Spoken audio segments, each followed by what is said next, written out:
ফেরাউনের লাশের কান্না শুনে হতবাক পুরো বিশ্ববাসী। এই অদ্ভুত আওয়াজ করে এই লাশ কি বলতে চাইছে, বিজ্ঞানীরা এই শব্দের যা ব্যাখ্যা করছে সেটা শুনে আপনার গা শিউরে উঠবে। ফেরাউনের লাশ পচে না, কিন্তু তার নাক পচে কেন? ফেরাউনের চুল এবং নখ ক্রমশ বড় হচ্ছে কেন? প্রতি বছর ফেরাউনের লাশের উপরে সূচো এবং ইঁদুর ছেড়ে দেওয়া হয় কেন?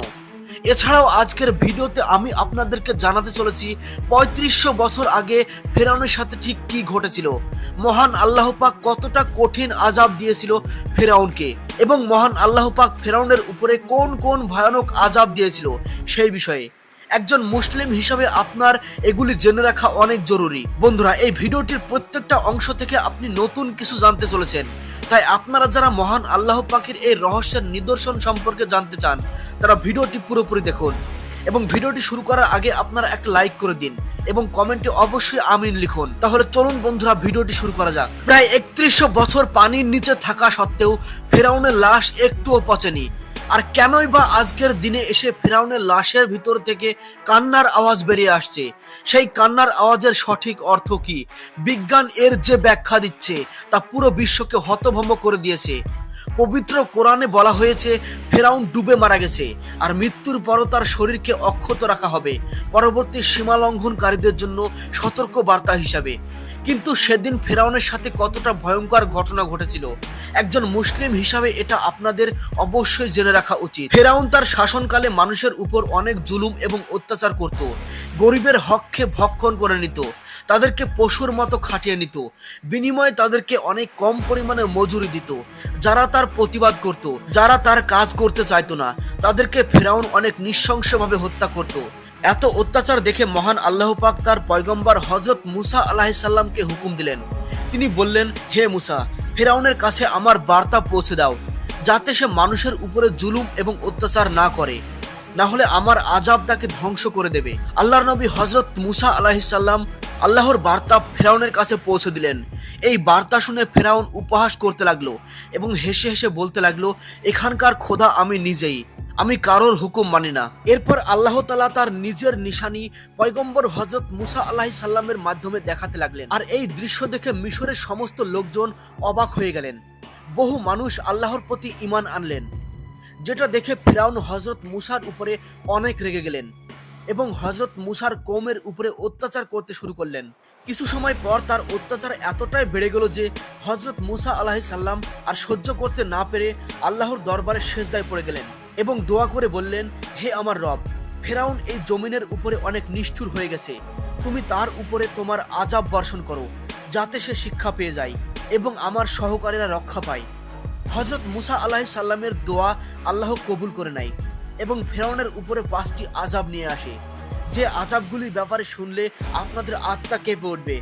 বন্ধুরা, এই 5টি আযাব সম্পর্কে দেখার পরে আমরা দেখব প্রতি বছর ফেরাউনের লাশের উপরে কেন ইঁদুর ছেড়ে দেওয়া হয় এবং ফেরাউনের সেই ভয়ানক কান্নার আসল অর্থ কি সেই বিষয়ে। বন্ধুরা, আপনারা ভিডিওটিতে এখনই একটা লাইক করে দিন এবং কমেন্টে আমিন লিখুন। মহান আল্লাহ পাক ফেরাউনের উপরে 5টি ভয়ঙ্কর আযাব দিয়েছে, যে আযাবগুলো ফেরাউন এবং তার বাহিনীকে একেবারে নাস্তানাবুদ করে দিয়েছে। মহান আল্লাহ পাক ফেরাউনের উপরে সবার প্রথমে ভয়ানক তুফানের আযাব দিয়েছিল। হঠাৎ এক বাতাস আসে এবং চারিদিকে ভয়ানক অন্ধকার হয়ে যায় এবং প্রচন্ড বৃষ্টি হতে শুরু করে, যার ফলে ফেরাউন এবং তার অনুসারীদের ঘরের ভিতরে পানি ঢুকে পড়ে এবং তাদের গলা পর্যন্ত পানিতে ডুবে যায়। বহু মানুষ ডুবে মারা যায়, তাদের জমি জমা ফসল সমস্ত কিছুই পানির নিচে চলে যায়। অন্যদিকে হযরত মুসা এবং তার অনুসারীদের কিছুই হয়নি, বৃষ্টি এবং তুফান তাদের কোনো ক্ষতি করেনি, তারা অনেক আরামে দিন কাটাতে থাকে। এমন পরিস্থিতি দেখে সমস্ত ফেরাউনি হযরত মুসাকে বলেন, তুমি আমাদের জন্য দোয়া করো, যাতে আমরা এই বিপদের হাত থেকে রক্ষা পেয়ে যাই। এই বিপদ থেকে রক্ষা পেলেই আমরা আল্লাহর প্রতি ঈমান আনবো। এই প্রতিশ্রুতি শুনে মুসা আলাইহিস সালাম আল্লাহর কাছে দোয়া প্রার্থনা করে এবং আল্লাহ তার দোয়া কবুল করে নেয়। এরপর তারা ঝড় বৃষ্টি তুফানের হাত থেকে রক্ষা পায় এবং মহান আল্লাহ পাক সমস্ত জমি জমা প্রচুর ফসলে ভর্তি করে দেয়। আর এত পরিমাণ ফসল এর আগে কখনো হয়নি। আর এত পরিমাণ উন্নত মানের ফসল দেখে ফেরাউন বলতে থাকে, এই তুফান এবং পানি আমাদের জন্য অনেক নিয়ামত বয়ে নিয়ে এসেছে। এরপর ফেরাউন পুনরায় আগের মতোই অত্যাচারী হয়ে ওঠে। সে হযরত মুসার সহকর্মীদের উপর অনেক অত্যাচার এবং জুলুম করতে শুরু করে। এমন পরিস্থিতিতে মহান আল্লাহ পাক সমগ্র ফেরাউনিদের উপর পঙ্গপালের এক ভয়ানক আযাব পাঠিয়ে দেয়। কোটি কোটি পঙ্গপাল এসে ফেরাউনিদের ক্ষেতের সমস্ত ফসল নিশ্চিহ্ন করে দেয়। এমনকি সেই পঙ্গপাল ফেরাউনিদের ঘরবাড়ির বাঁশ খুঁটিও খেয়ে ফেলে। এমনকি ঘরের ভিতরে সেই পঙ্গপাল এসে জায়গা করে নেয়, যার ফলে তাদের শ্বাস প্রশ্বাস নিতেও অনেক কষ্ট হতে শুরু করে। কিন্তু বনি ইসরায়েলের কোনো মানুষ এই পঙ্গপালের দ্বারা আক্রান্ত হয়নি, বরং তারা আগের তুলনায় সুখে বাস করছিল। এরপরেও ফেরাউনিরা আল্লাহর উপর ঈমান আনতে রাজি হয় না। এরপর মহান আল্লাহ পাক ফেরাউনিদের উপরে উকুনের আযাব নিয়ে আসে।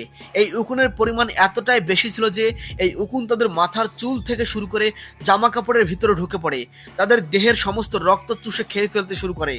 এমনকি এই উকুন তাদের খাবারের পাত্রে, খাবারের পানির ভিতরেও ঢুকে পড়ে, যার ফলে তারা কিছুই খেতে পারছিল না, কোনো কিছু পান করতে পারছিল না, এমনকি আরাম করে ঘুমোতেও পারছিল না। কিছুদিন পর মহান আল্লাহ পাক তাদের উপরে ব্যাঙের আযাব পাঠিয়ে দেয়। আর সেই ব্যাঙের পরিমাণ এতটাই বেশি ছিল যে চারিদিকে শুধু ব্যাঙ আর ব্যাঙ দেখা যায়। ফেরাউনিরা যখনই কোনো জায়গায় বসতে যায় তখনই সেই স্থান প্রচুর ব্যাঙে এসে দখল করে নেয়। তাদের খাবার এবং পানির মধ্যেও ব্যাঙ ভর্তি হয়ে যায়। তারা যখনই খাবার খাওয়ার জন্য মুখ খোলে সঙ্গে সঙ্গে তাদের মুখের ভিতরেও ব্যাঙ চলে যায়, যার ফলে তাদের খাওয়া, চলাফেরা এবং ঘুমানো একেবারে বন্ধ হয়ে যায়। এমন পরিস্থিতিতে ফেরাউন তার সমস্ত দলবল নিয়ে হযরত মুসা আলাইহিস সালামের দরবারে পৌঁছে যায় এবং এই আযাবের হাত থেকে রক্ষা পাবার জন্য ভিক্ষা চাইতে শুরু করে এবং বলে, এবার আমরা অবশ্যই আল্লাহর প্রতি ঈমান আনবো এবং সমস্ত বনি ইসরায়েলকে আপনার হাতে তুলে দেব।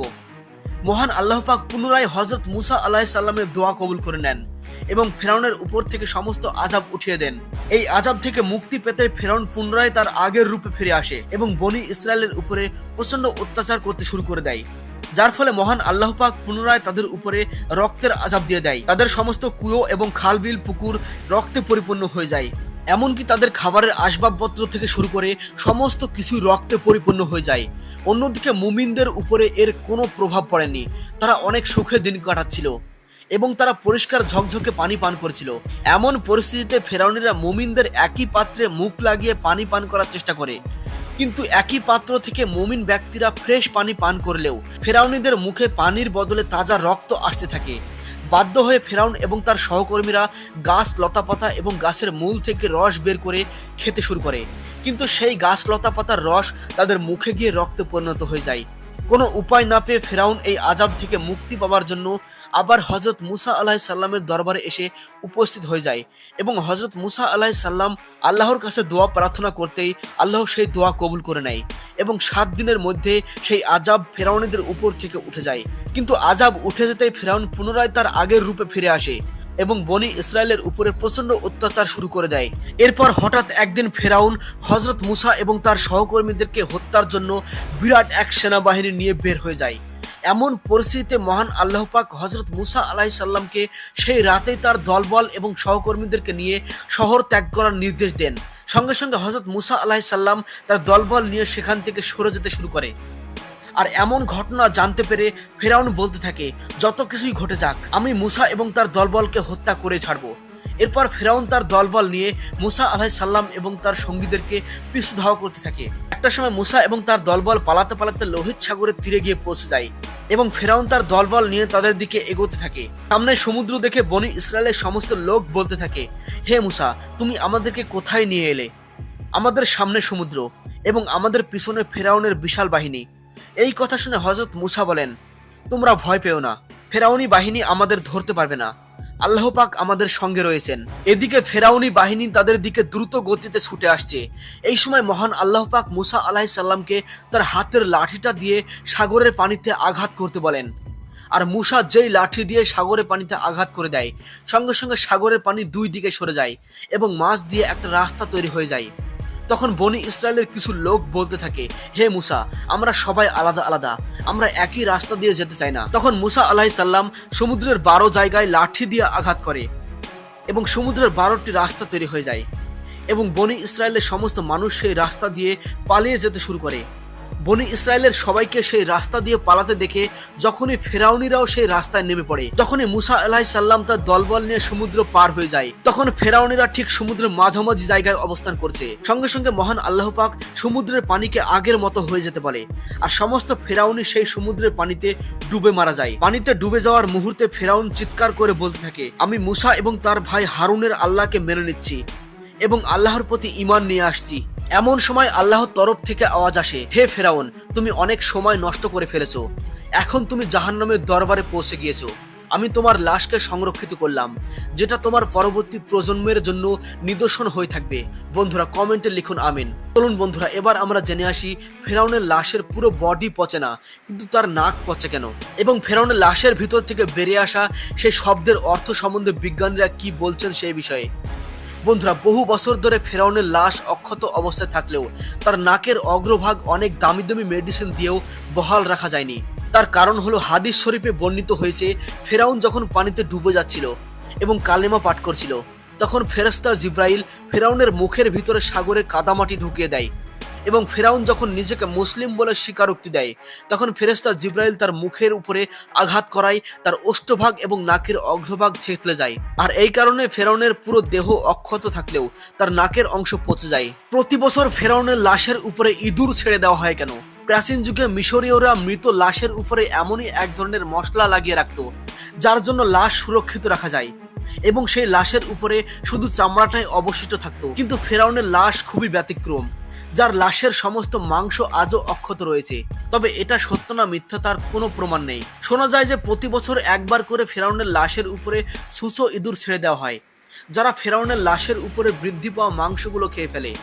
এরপর তাকে ড্রেসিং করে পুনরায় কাচের মধ্যে ঢুকিয়ে দেওয়া হয়। মহান আল্লাহ পাক ফেরাউনের লাশকে এই কারণে সুরক্ষিত করেছেন, যাতে কিয়ামত পর্যন্ত যতজন ব্যক্তি এই পৃথিবীতে আসবে সবার কাছে যেন ফেরাউনের লাশ একটি নিদর্শন হয়ে থাকে। বন্ধুরা ইতিমধ্যে ফেরাউনের লাশের থেকে একটা অদ্ভুত আওয়াজ বেরিয়ে আসে, যার ব্যাখ্যা এবং অর্থ বিজ্ঞানীরা বের করে দিতে পারেনি। আপনি যদি একজন মুসলিম হয়ে থাকেন তাহলে ভিডিওটিতে অবশ্যই একটা লাইক করে ভিডিওটি সবাইকে দেখাতে বেশি বেশি পরিমাণে শেয়ার করুন।